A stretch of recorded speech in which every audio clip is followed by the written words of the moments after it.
Calvin Reese was 37 years old, and for 5 years he had been the silent engine running underneath everything his wife told the world she had built herself. He drove a 10-year-old Tacoma with a cracked side mirror he kept meaning to fix. He packed his own lunch. Her business partners called him supportive, which was the word people used when they wanted to say background, and she never corrected them.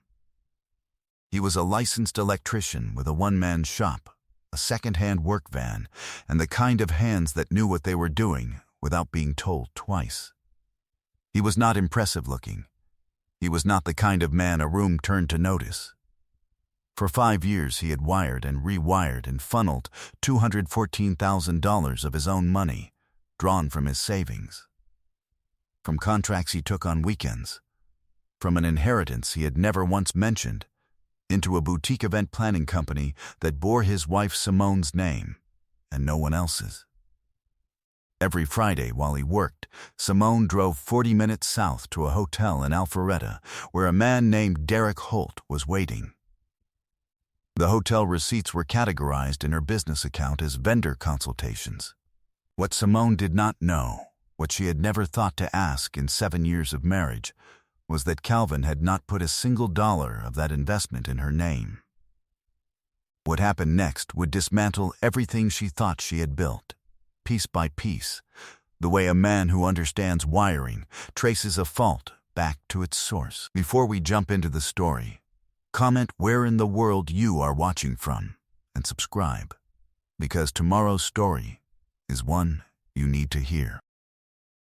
Friday mornings in the Reese house had their own rhythm, and Calvin had come to know it the way he knew any system he worked on long enough, not by what it showed him, but by what it consistently did. Simone woke early on Fridays. That was the first thing. She was not naturally a morning person. On Saturdays and Sundays she slept until 9 and moved through the house slowly. And Calvin had always found something gentle in that, had always made the coffee before she came down, but on Fridays she was up before 6, dressed before he finished his first cup, with the particular energy of a person who has somewhere specific to be. He noticed these things. He had always noticed things. It was, he thought, an occupational hazard. An electrician learned early that most failures were not sudden events. They were accumulations. A wire stressed a fraction too long. A connection that had been slightly loose for years. Something that looked fine from the outside, right up until the moment it did not. His mother, Bernice Reese, had said it differently. She had said it the way she said everything, from the kitchen of her house in southwest Atlanta, standing at the stove with a dish towel over her shoulder, and the certainty of a woman who had raised 3 boys on her own and had not been wrong about people once in her adult life. Calvin, she told him when he was 19 and newly heartbroken, a person shows you who they are in the small moments. The big ones, they can perform. The small ones, they forget to. She had been gone 4 years. He still heard her in the mornings. He had met Simone at a contractor expo.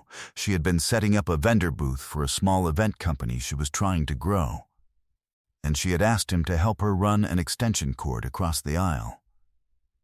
And he had helped. And then he had helped her diagnose why one of her display lights kept flickering. And she had laughed and said, "You actually know what you're doing." And he had believed for a long time that she was talking about more than the wiring. They married 2 years later. He had believed in her business the way he believed in anything he committed to, completely, methodically, without showmanship. He took on extra jobs. He restructured his shop's finances. He moved savings he had accumulated since his early 20s into the company account. One transfer at a time, each one documented in a private ledger he kept in his work van, and a folder his mother had given him labeled simply, "Records." The business grew. Simone's name was on billboards. Her Instagram showed event spaces draped in white and gold. Her clients were upscale, her prices were higher every year. She gave interviews to a local lifestyle magazine and described her entrepreneurial journey as a product of her own vision and relentless work ethic.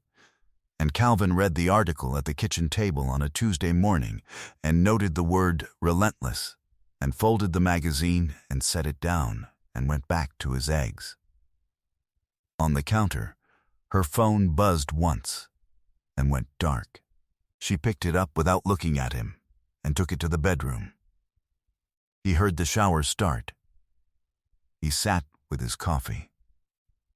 He looked at the ledger in his mind. He had been looking at it more carefully for 3 months. The receipts were what broke it open. He had done Simone's business bookkeeping since the beginning, not because she asked, but because he understood numbers the way he understood circuits.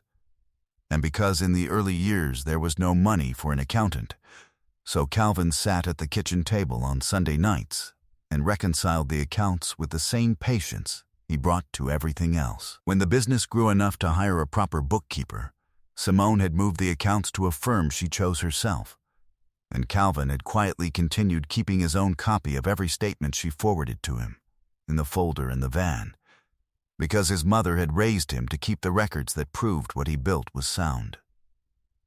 The statements came to a shared email account.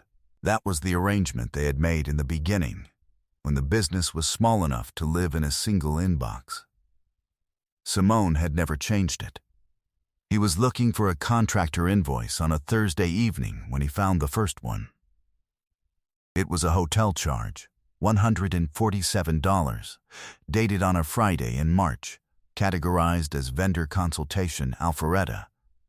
He would have passed it without a second thought. He was not a suspicious man by nature. He was not looking for anything except an invoice number. But the vendor name was blank. He stared at it for a moment.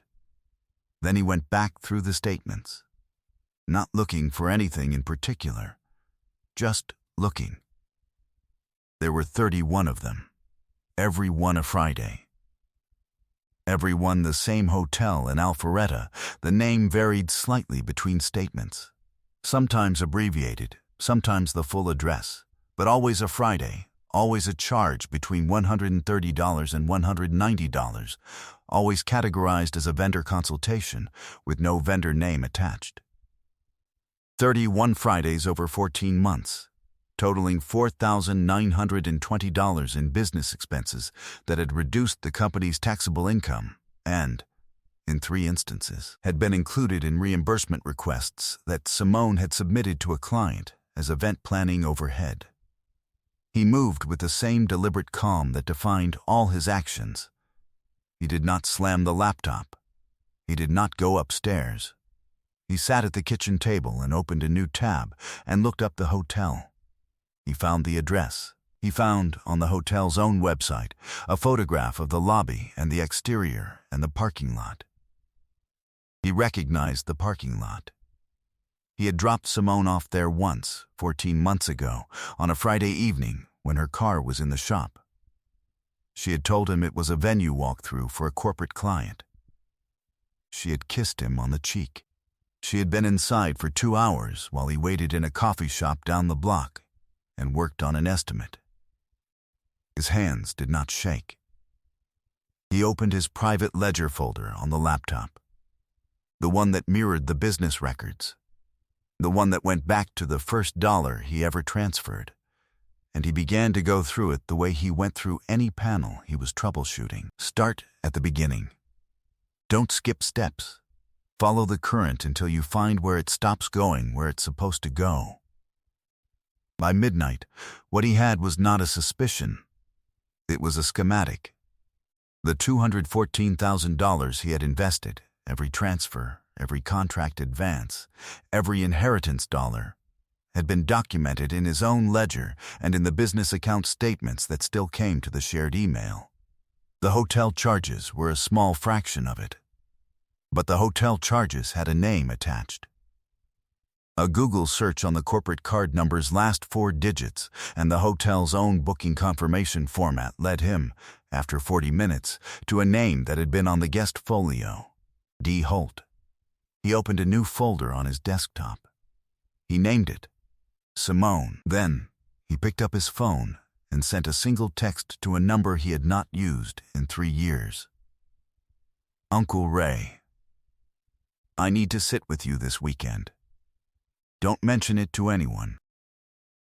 Raymond Reese was 68 years old, a retired ears auditor, and the most financially precise human being Calvin had ever known.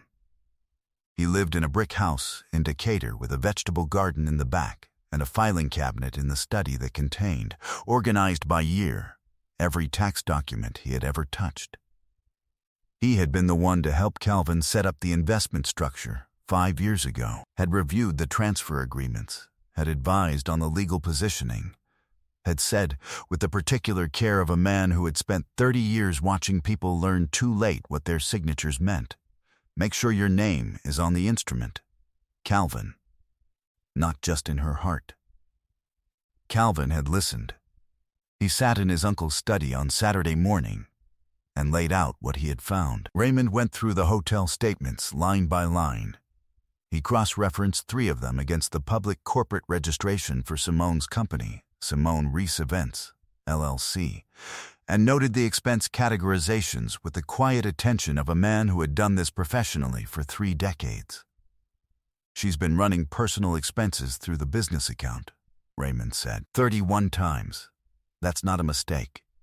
No, and the reimbursement requests, she submitted these to a client? 3 times, total of $411.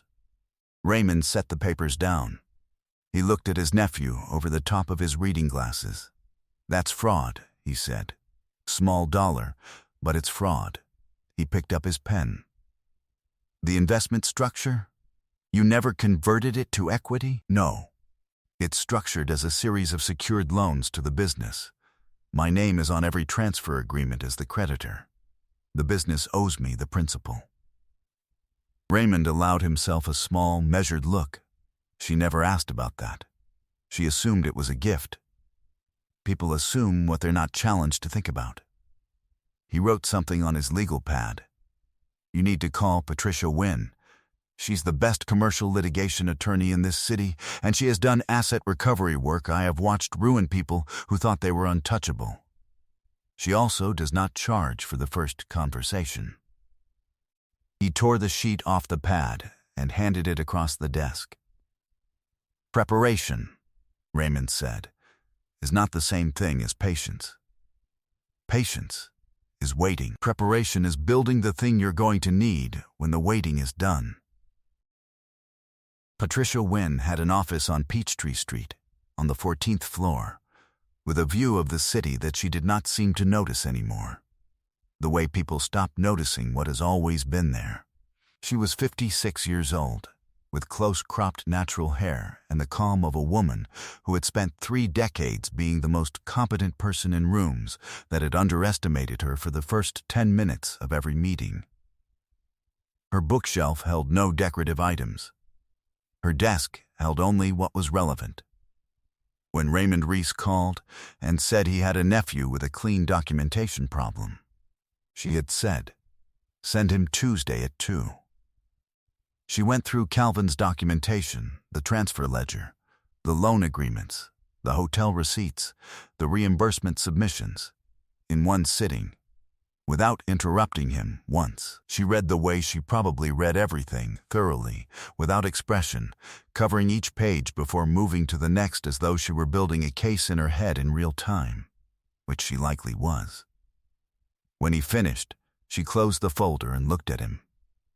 The loan structure is clean, she said. Every transfer is documented, dated, and signed. The promissory notes are enforceable under Georgia law, and they were drawn up correctly. Whoever advised you knew what they were doing. She set the folder flat on the desk. She owes you $214,000 principal plus contractual interest at the rate specified in the agreements. That comes to approximately $241,000 as of this month. She paused. That is the civil matter. And the other part, submitting falsified overhead expenses to a client for reimbursement, is wire fraud if it crossed state lines. Which one of those clients is based in Tennessee? So it did. She said it simply, without drama, the way a doctor names a condition. I'm going to refer that piece to a contact I trust. That referral is not a threat. It is a fact of what the documents show. She set the folder aside. What do you want, Mr. Reese? Do you want the money, or do you want the business? Calvin thought about it for exactly 3 seconds. I want the money, he said. The business was always hers to run. I funded it because I believed in it. That was my choice. I just want what the agreements say is mine. Patricia wrote something down without looking up. And the manner of delivery? A demand letter through counsel. Or do you have something in mind? He told her about the showcase. She listened. She wrote something else. That works, she said. It gives her an opportunity to respond without escalation, and it puts the notice in front of witnesses who have a business relationship with her. That's not theater. That's documentation of receipt. She set her pen down.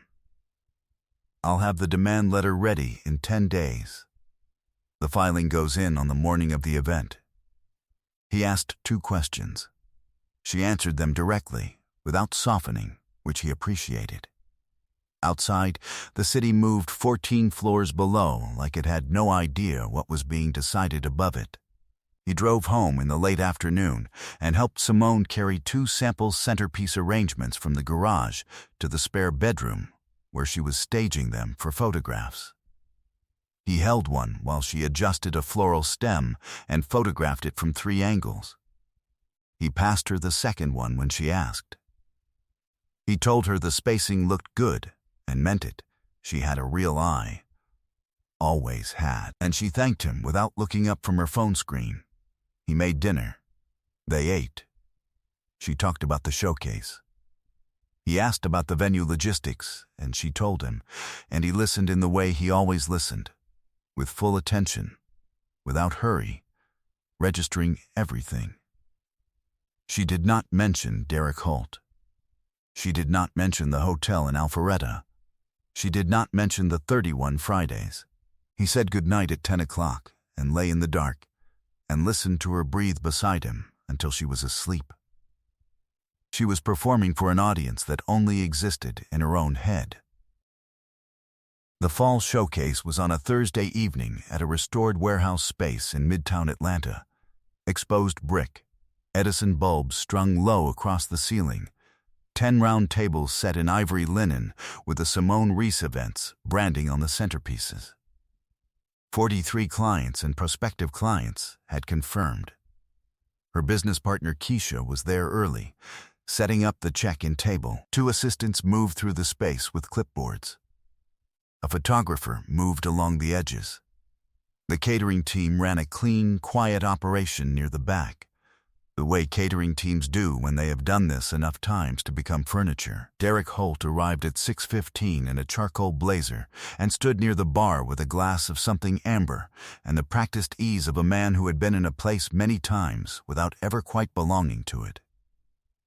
Calvin arrived at 6:20. He had helped load the van that morning, moved 3 equipment cases into the back room, carried a folding table up from the parking garage, done what was asked and left.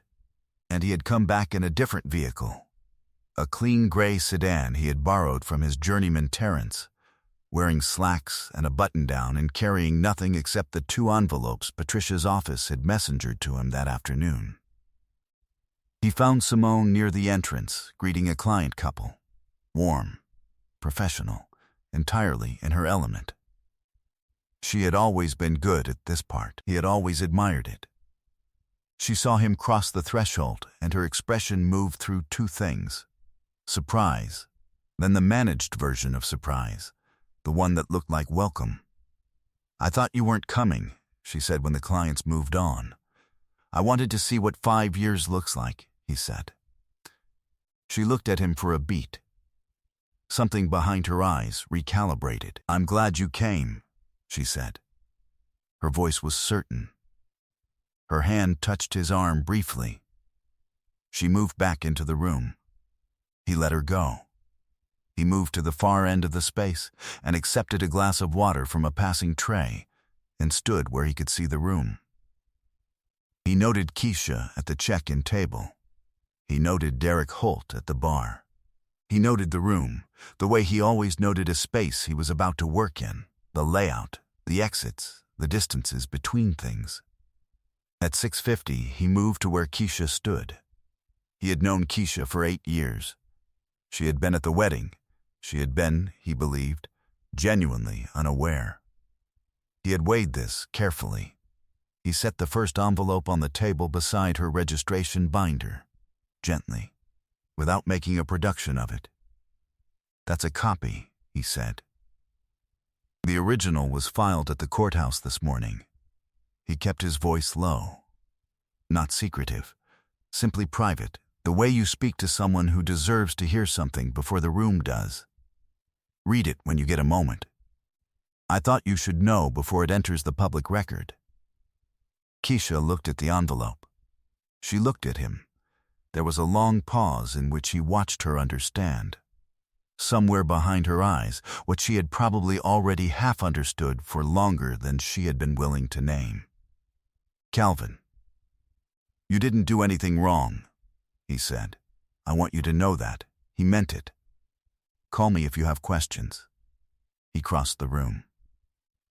Simone was finishing her remarks to the assembled guests, thanking her clients for their continued trust, describing the company's upcoming season, using the word journey twice. She was good at it. She had always been good at it. The room listened with the comfortable attention of people who were glad they had come. Calvin stood at the edge of the group and waited. She finished.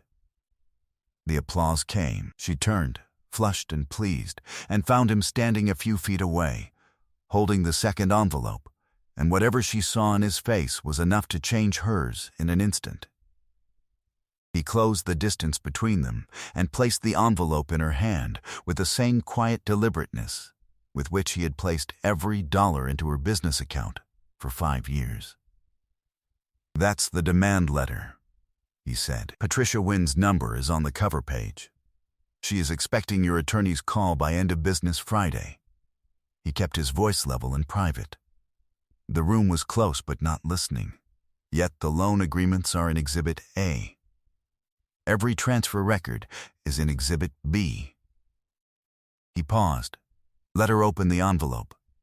Let her see the number, $241,000, at the top of the first page. The hotel receipts are in Exhibit C," he said. She made a sound, small, involuntary, the kind that escapes before a person can stop it. Her eyes moved once across the room to where Derek Holt had gone very still near the bar, with his glass held halfway to nothing. She looked back at Calvin. Her face was stripped of everything it had been 30 seconds ago. "You can keep the name," Calvin said. "You can keep the brand and the client relationships and the work you actually built. I am not here to take any of that." He folded his hands in front of him. "I'm here because I spent 5 years funding a business that funded a secret, and the agreements always entitled me to be repaid. You just never read them closely enough to know that." She opened her mouth. He had one line left. He had written it in his mind on a Tuesday evening sitting in the driveway of the house they shared, and he had held it there for 10 days. "A circuit," he said, "always goes somewhere. You just have to be patient enough to follow it."